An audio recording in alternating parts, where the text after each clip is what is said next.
केल्यानंतर राष्ट्रवादी काँग्रेसचे प्रदेशाध्यक्ष सुनील तटकरे सध्या आपल्या सोबत आहेत। तटकरे सर, स्वागत आहे तुमचं।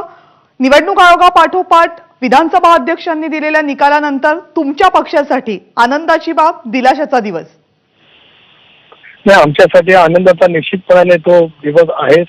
नुकताच निवडणूक आयोगाने सुद्धा निर्णय त्या ठिकाणी दिला। सर्वोच्च न्यायालयाच्या खंडपीठाने दिलेला निकाल, वेळोवेळी देशामध्ये निवडणूक आयोग स्थापन झाल्यापासून वेगवेगळ्या राजकीय पक्षाच्या वतीमध्ये दिलेला निकाल आणि त्याचबरोबर ती आदरणीय अजितदादांच्या नेतृत्वाखाली ज्या वेळेला आम्ही हा निर्णय घेतला त्यावेळेला ज्येष्ठ विधी तज्ञांची चर्चा करून जो निर्णय घेतला त्याच्यावरती एक तऱ्हेचं शिक्कामोर्तब माननीय विधानसभा अध्यक्षांनी त्या ठिकाणी केलंय, याचा आम्हाला सर्वांनाच आनंदाने अभिमान त्या ठिकाणी आहे। सगळ्यात महत्त्वाची बाब ही होती की दोन्हीपैकी कोणत्या गटाचे आमदार हे अपात्र होतात का, एका गटाचे होतात की दोन्ही गटाचे होतात, मात्र कोणत्याही गटाच्या आमदारांना अपात्र केलेलं नाहीये, हाही मोठा दिलासा नाही। एकतर मी त्या बाबतीमध्ये एवढंच सांगेन की आतापर्यंत जे निकाल पाहता विधानसभा अध्यक्षांनी पूर्णपणाने 10th शेड्यूल आणि या संदर्भामध्ये घडलेला घटनाक्रम याचा कायदेशीरदृष्ट्या विचार करत हा निर्णय त्या ठिकाणी त्यांनी दिलेला आहे।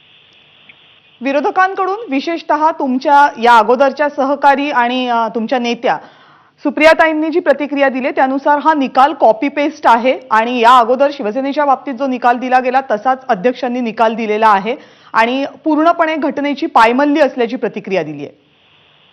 फार मोठ्या प्रमाणावरती पाठबळ कोणाला अपेक्षित नसता अजितदादांच्या पाठीमागे विधानसभा सदस्य आणि राज्यातल्या जनतेचं मिळालं असल्यामुळे ज्यांना काही फार मोठ्या प्रमाणावरती नैराश्य आलेलं आहे त्या नैराश्य आलेल्यांच्याकडनं याच्यापेक्षा दुसऱ्या वक्तव्याची माझ्याकडून किंवा महाराष्ट्रातल्या जनतेची अपेक्षा त्या ठिकाणी नाही आहे।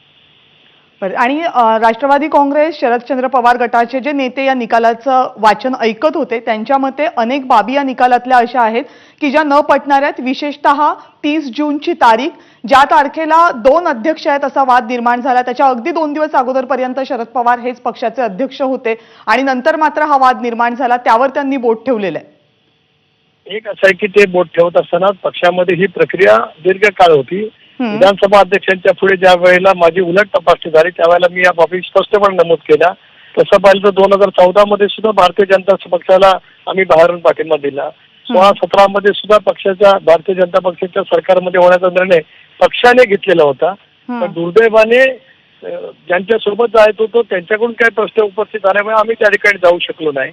19 मध्ये सुद्धा भारतीय जनता पक्षाबरोबर सरकार करण्याच्या दृष्टीतून आमच्यापैकी काही जणांच्या जवळ त्या ठिकाणी चर्चा झालेली होती आणि म्हणूनच आता त्याच्यानंतर एकनाथ शिंदे साहेबांनी भूमिका घेतल्यावर सुद्धा राष्ट्रवादी काँग्रेस पक्षाच्या 53 आमदारांनी सुद्धा पूर्णपणाने आज जे काय तिकडे बोलतायत, काय बोलगवडे विकृत मनोवृत्तीची काही माणसं बोलतायत त्यांच्यासही सर्वांनी ही इच्छा प्रकट केली होती की या सरकारमध्ये आम्ही त्या ठिकाणी जावं। त्यामुळे आता हे भाष्य हताश, निराश, सर्व काही एखादी गोष्ट केल्यानंतर जसं असतं त्याच्यापेक्षा या वक्तव्याचं दुसरं काही त्याला आधार नाही आहे। बरं, आणखी एक प्रश्न विचारते फक्त, निकालाचं वाचन करत असताना विधानसभा अध्यक्षांनी खूप मोठ्या प्रमाणावर एस्पेशली निकालाच्या दुसऱ्या भागामध्ये पक्षातल्या नाराजीवर भर दिला होता आणि त्यांचं म्हणणं असं होतं की पक्षाचे तत्कालीन अध्यक्ष शरद पवार यांच्या निर्णय प्रक्रियेवर किंवा त्यांनी घेतलेल्या निर्णयांवर बहुतांश आमदार नाराज होते आणि त्यानंतर हे सगळं घडलं। ती नाराजी खरंच इतकी मोठी होती? निश्चितपणाने ती होती, मोठ्या प्रमाणावरती हे सिद्ध झालं ना। दादानी निर्णय घेतल्याच्या नंतर 53 पैकी 43 आमदारांनी दादानी घेतलेल्या निर्णयाचं कट्टर समर्थन करणं, बहुतांश पक्षाच्या पदाधिकाऱ्यांनी समर्थन करणं, याचा अर्थ या संबंध प्रक्रिये बाबतीमध्ये आमदारांची काय भूमिका होती, त्यांच्या मनातल्या काय भावना होत्या ते स्पष्ट झालंय आणि तेच कदाचित विधानसभा अध्यक्षांनी त्यांच्या निकालामध्ये नमूद केलं असेल, वस्तुस्थिती त्यांनी नमूद केले।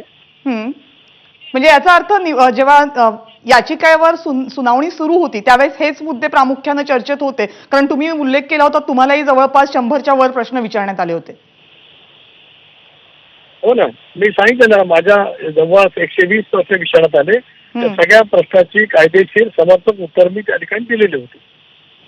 तटकरे सर, खूप खूप धन्यवाद। एबीपी माझाशी संवाद साधलात आणि तुमची प्रतिक्रिया व्यक्त केली त्याबद्दल। पक्षांतर्गत नाराजी मोठ्या प्रमाणावर होती, त्याच नाराजीतनं हा निर्णय घेतला गेला आणि आज विधानसभा अध्यक्षांनी जो निकाल दिलाय त्याबद्दल आपण समाधानी असल्याची प्रतिक्रिया राष्ट्रवादी काँग्रेसचे नेते सध्या व्यक्त करतायत. अजित पवार यांच्या निकालाबद्दल काय प्रतिक्रिया येते याकडे लक्ष आहे.